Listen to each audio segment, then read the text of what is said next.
ಆನೇಕಲ್ ತಾಲೂಕಿನ ಬಿದರಗುಪ್ಪೆ ಗ್ರಾಮದಲ್ಲಿ ಶ್ರೀ ನಂಜುಂಡೇಶ್ವರ ಸ್ವಾಮಿ ಮತ್ತು ಶ್ರೀ ಗಾಯತ್ರಿ ದೇವಿ ಹಾಗೂ ಮಹಾಗಣಪತಿ ಸ್ವಾಮಿಯ ಬ್ರಹ್ಮರಥೋತ್ಸವವು ಅಪಾರ ಭಕ್ತರ ಹಾಗೂ ಗ್ರಾಮಸ್ಥರ ಸಮ್ಮುಖದಲ್ಲಿ ಸಡಗರ ಸಂಭ್ರಮದಿಂದ ನೆರವೇರಿತು. ಇನ್ನು ವಿಶೇಷವಾಗಿ 3 ರಥಗಳು ಒಂದೇ ಬಾರಿಗೆ ಬ್ರಹ್ಮರಥೋತ್ಸವದಲ್ಲಿ ಭಾಗವಹಿಸಿದ್ದು ವಿಶೇಷವಾಗಿತ್ತು. 3 ತೇರುಗಳು ಗ್ರಾಮದ ಪ್ರಮುಖ ರಸ್ತೆಗಳಲ್ಲಿ ಆಗಮನವಾಗುತ್ತಿದ್ದಂತೆ ಬಿದರಗುಪ್ಪೆ ಗ್ರಾಮದ ಮಹಿಳೆಯರು ಆರತಿ ಬೆಳಗಿ ವಿಶೇಷ ಪೂಜೆ ಸಲ್ಲಿಸಲಾಯಿತು. ಹಾಗೆಯೇ ಗ್ರಾಮಸ್ಥರು ಶ್ರದ್ಧಾ ಭಕ್ತಿಯಿಂದ ತೇರುಗಳನ್ನು ಕೈಯಿಂದ ಎಳೆದ ದೃಶ್ಯಗಳು ಕಂಡುಬಂತು.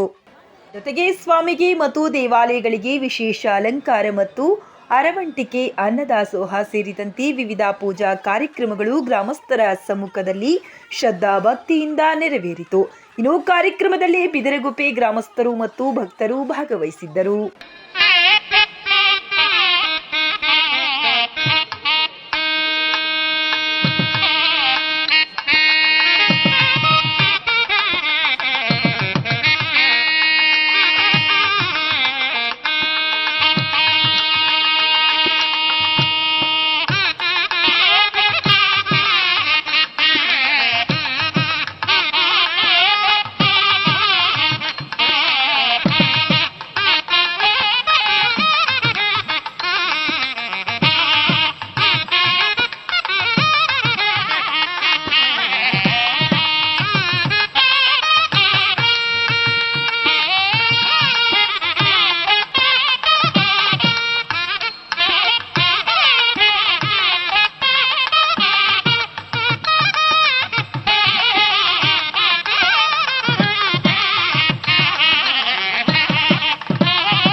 ಪೂರ್ವಜರ ಕಾಲದಿಂದ ಬಿದಿರುಗುಪ್ಪೆಯಲ್ಲಿ ಜಾತ್ರೆಯನ್ನು ನಂಜುಂಡೇಶ್ವರ ಬ್ರಹ್ಮರಥೋತ್ಸವವನ್ನು ಬಹಳ ವಿಜೃಂಭಣೆಯಿಂದ ಮಾಡ್ತಾಯಿದ್ರು.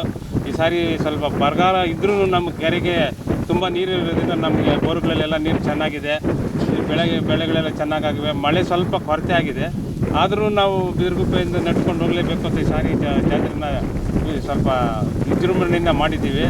ದೇವರು ಈ ಸಾರಿನೂ ನಮಗೆ ಒಳ್ಳೆ ಮಳೆ ಬೆಳೆ ಆಗಲಿ ಅಂತ ಭಗವಂತನಲ್ಲಿ ಕೇಳ್ಕೊತ ಎಲ್ಲ ಜನಗಳು ಚೆನ್ನಾಗಿರ್ಬೇಕು ಅಂತ ಕೇಳ್ಕೊತ ನಮ್ಮ ಈ ರಾಜಕೀಯ ಅಸ್ಥಿರತೆ ಸ್ವಲ್ಪ ಸ್ಥಿರವಾಗಿರಬೇಕು ಅಂತ ನಾನು ಕರ್ನಾಟಕ ಜನದಲ್ಲಿ ಕೇಳ್ಕೊತಾ ಇದ್ದೀನಿ.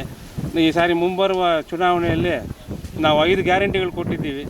ಬಡವರಿಗೆ ತುಂಬ ಅನುಕೂಲ ಆಗಿದೆ. ಅದರಿಂದ ನಮಗೆ ಬರೋ ಎಲೆಕ್ಷನಲ್ಲಿ ನಮ್ಮ ಕಾಂಗ್ರೆಸ್ ಪಕ್ಷವನ್ನು ಗೆಲ್ಲಿಸಬೇಕು ಅಂತ ನನ್ನ ತಾಲೂಕಿನ ಜನರ ಪರವಾಗಿ ಕೇಳ್ಕೊತಾ ಇದ್ದೀನಿ. ಅಣ್ಣ, ಈಗ 3 ತೇರುಗಳಿದ್ದಾವೆ, ಎಲ್ಲೂ 3 ತೇರು ಎಳೆಯೋದಿಲ್ಲ, ಏನು ವಿಶೇಷ ಏನು ಅಂತ ಬಿದ್ದರು? ಈಗ ನಮ್ಮ ಮೊದಲಿಂದಲೂ 2 ತೇರಿತ್ತು. 3 ವರ್ಷದಿಂದ ನಾವು ಗಾಯತ್ರಿ ದೇವಸ್ಥಾನ ಮಾಡಿದ್ದೀವಿ. ಒಂದು 30 ವರ್ಷ ಆಯ್ತು ಗಾಯತ್ರಿ ದೇವಸ್ಥಾನ ಮಾಡಿ.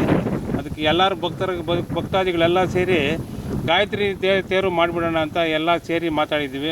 3 ವರ್ಷದಿಂದ ಗಾಯತ್ರಿ ತೇರು ಸೇರಿಕೊಂಡಿದೆ. ಮೊದಲಿಂದ ಗಣೇಶನ ತೇರು, ನಂಜುಂಡೇಶ್ವರನ ತೇರಿತ್ತು. ಈಗ ಅದ್ರ ಜೊತೆ ಗಾಯತ್ರಿ ದೇವಿ ತೇರು ನಡೀತಾ ಇದೆ. ಪ್ರತಿ ವರ್ಷ ಬಿದಿರುಗುಪ್ಪೆ ಗ್ರಾಮದಲ್ಲಿ ನಂಜುಂಡೇಶ್ವರ, ಸೋಮೇಶ್ವರ ಮತ್ತು ಗಾಯತ್ರಿ ದೇವಸ್ಥಾನದಲ್ಲಿ ರಥೋತ್ಸವ ಕುರುಕುರದಿಂದ ನಡ್ಕೊಂಡು ಬರ್ತೈತೆ. ಈ ವರ್ಷ ಬಹಳ ವಿಜೃಂಭಣೆಯಿಂದ ಇವತ್ತು ಆಚರಣೆ ಮಾಡ್ತಾಯಿದ್ದಾರೆ.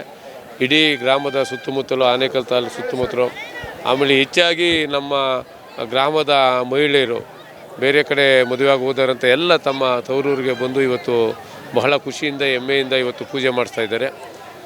ನಾನು ಆ ದೇವರಲ್ಲಿ ಪ್ರಾರ್ಥನೆ ಮಾಡೋದಿಷ್ಟೇ, ಪ್ರತಿ ಗ್ರಾಮದಲ್ಲೇ ಅಲ್ಲ, ಆನೇಕಲ್ ತಾಲೂಕಲ್ಲೇ ಪ್ರತಿ ದೇಶದಲ್ಲಿ ಎಲ್ಲರೂ ಆರೋಗ್ಯವಾಗಿರಬೇಕು.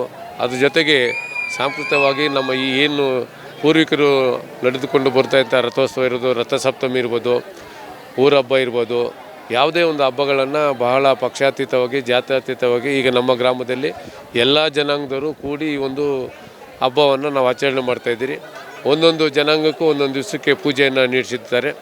ಇವತ್ತು ನಮ್ಮ ರೆಡ್ಡಿ ಜನಾಂಗದ ಕಡೆಯಿಂದ ರಾವಣೇಶ್ವರ ಮೆರವಣಿಗೆ ಇರುತ್ತೆ, ನಾಳೆ ಒಕ್ಕಲಿಗರ ಸಂಘ ಇವರಿಂದ ಒಂದು ಪೂಜೆ ಇರುತ್ತೆ. ಈ ಥರ ಎಲ್ಲ ಜನಾಂಗಗಳಿಗೂ ಕೊಟ್ಟಿದ್ದಾರೆ. ಆದರೆ ಎಲ್ಲ ಒಗ್ಗಟ್ಟಾಗಿ ನಮ್ಮ ಗ್ರಾಮದಲ್ಲಿ ಇದುವರೆಗೂ ಯಾವುದೇ ಒಂದು ರೀತಿಯ ಅಹಿತಕರ ಘಟನೆ ನಡೆದಿಲ್ಲ. ರಥೋತ್ಸವ ನಡೆಯುವಾಗ ನೀವು ನೋಡ್ತೀರ, ಬೇರೆ ಗ್ರಾಮಗಳಲ್ಲಿ ಊರ ಹಬ್ಬ ಮಾಡಿದಾಗ, ರಥೋತ್ಸವ ಮಾಡಿದಾಗ ಸಾಮಾನ್ಯವಾಗಿ ಪಕ್ಷ ಜಾತಿ ತಂದಿಕ್ಬಿಡ್ತಾರೆ. ಆದರೆ ನಮ್ಮ ಗ್ರಾಮದಲ್ಲಿ ಎಲ್ಲರೂ ಚಿಕ್ಕವರಿಂದ ಹಿಡಿದು ದೊಡ್ಡವರವರೆಗೂ ಎಲ್ಲ ಪಕ್ಷಾತೀತವಾಗಿ ಎಲ್ಲ ಜಾತ್ಯತೀತ ಈ ಕಾರ್ಯಕ್ರಮ ನಂಬ್ತಾ ಇದ್ದಾರೆ. ಈ ಒಂದು ರಥಸಪ್ತಮಿಗೆ ಬಂದಂಥ ಎಲ್ಲ ಗ್ರಾಮಸ್ಥರಿಗೂ, ಊರಿನ ಎಲ್ಲ ಪ್ರಮುಖರಿಗೂ, ಯಾಕಂದರೆ ಹೆಚ್ಚಾಗಿ ನೆಂಟರು ಬಂದಿರ್ತಾರೆ ಮಹಿಳೆಯರು, ಅವ್ರಿಗೂ ಸಹ ಅಭಿನಂದನೆ ಸಲ್ಲಿಸ್ತೀನಿ. ಮಾಧ್ಯಮ ಮಿತ್ರರಿಗೂ ಸಹ, ನಿಮಗೂ ಸಹ ಈ ಒಂದು ರಥೋತ್ಸವ ಕಾರ್ಯಕ್ರಮಕ್ಕೆ ಆಗಮಿಸಿರುವ ನಿಮಗೂ ಸಹ ನಾನು ಮೊದಲನೇದಾಗಿ ಪ್ರಾರ್ಥನೆ ಸಲ್ಲಿಸ್ತೇನೆ. ಮುಂದಿನ ದಿನಗಳಲ್ಲಿ ಇಡೀ ದೇಶದಲ್ಲಿ ಆರೋಗ್ಯವಾಗಿ ಇರಲಿ ಅಂದ್ಬಿಟ್ಟು ಆ ದೇವರಲ್ಲಿ ಪ್ರಾರ್ಥನೆ ಮಾಡ್ತೀನಿ. ಬಿದಿರುಗುಪ್ಪೆ ಗ್ರಾಮದಲ್ಲಿ ಈ ದಿನ ರಥಸಪ್ತಮಿ ಪ್ರಯುಕ್ತ ನಮ್ಮ ಊರಿನಲ್ಲಿ ಪ್ರತಿ ವರ್ಷವೂ ರಥಸಪ್ತಮಿ ದಿವಸ ರಥ ಸಪ್ತಮಿ ಮಾಡಿದೆ. ನಮ್ಮ ಗ್ರಾಮದಲ್ಲಿ ವಿಶೇಷವಾಗಿ 3 ರಥಗಳು ಎಲ್ಲ ಊರಲ್ಲಿನೂ. ಒಂದು ರಥ ಇದೆ ನಮ್ಮೂರಲ್ಲಿ, 3 ರಥ. ಒಂದು ಗಣಪತಿ ರಥ, ಇನ್ನೊಂದು ಗಾಯತ್ರಮ್ಮಂದು, ಇನ್ನೊಂದು ನಂಜುಂಡೇಶ್ವರ ರಥ ಇರ್ತದೆ. ಇದು ನಮ್ಮ ಊರಿನ ಹೆಣ್ಣುಮಕ್ಕಳು ಇವತ್ತು ಎಲ್ಲ ಸುಮಾರು ಎಲ್ಲ ನೋಡಿ ಇವತ್ತು ಊರಿನಲ್ಲಿ ವಿಜೃಂಭಣೆಯಿಂದ ಎಲ್ಲ ಬಂದಿರತಕ್ಕಂಥ ಎಲ್ಲ ನಮ್ಮ ಊರಿಗೆ ಬಂದಿರತಕ್ಕಂಥ ಎಲ್ಲರಿಗೂ ಧನ್ಯವಾದಗಳು ನಡೆಸ್ತಾ ಇದ್ದೀವಿ.